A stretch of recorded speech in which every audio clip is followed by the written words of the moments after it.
There's a link between youth empowerment and unemployment. These are critical issues to constituents in St. Joseph, as we found out when we toured a number of communities in the constituency.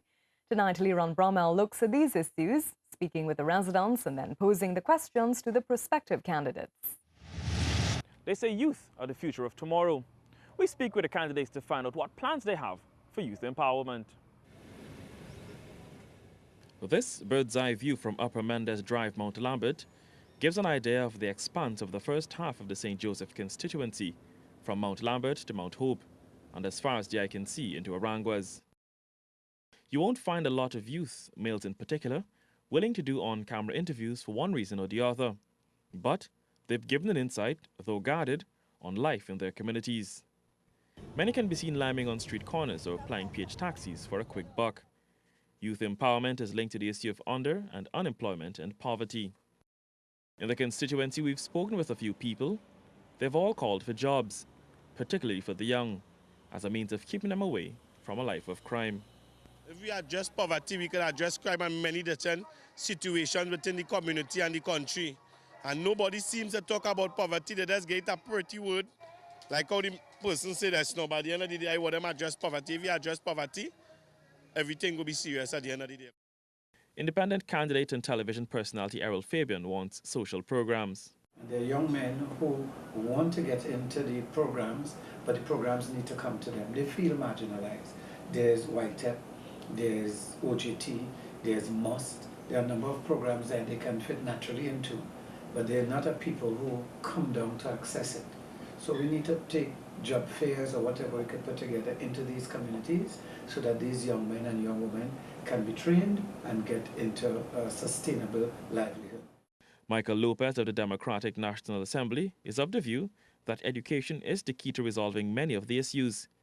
He tells me it's stated in black and white in the party's manifesto called The Solution. It starts with our educational program. And no country can govern itself properly without a proper educational program for its young people.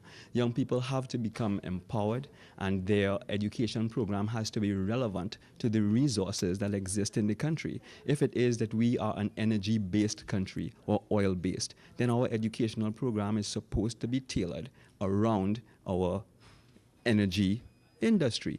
But if it is that we are educating our young people in disciplines that have nothing to do with the natural resources that exist in Trinidad and Tobago, then they will find themselves educated, yes, but jobless.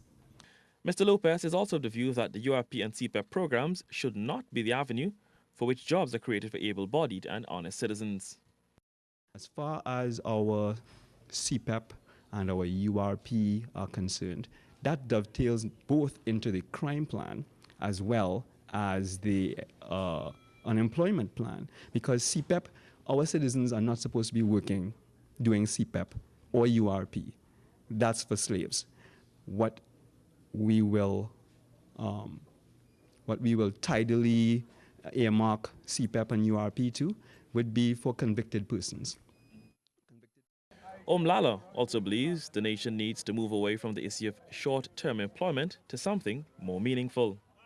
Structure where people can be schooled properly in terms of teaching them the skills that they need so that they can get gainful employment. My intention is to speak to some of the big industry within St. Joseph and see what they can do to employ or train the young people within the constituency that need that type of employment.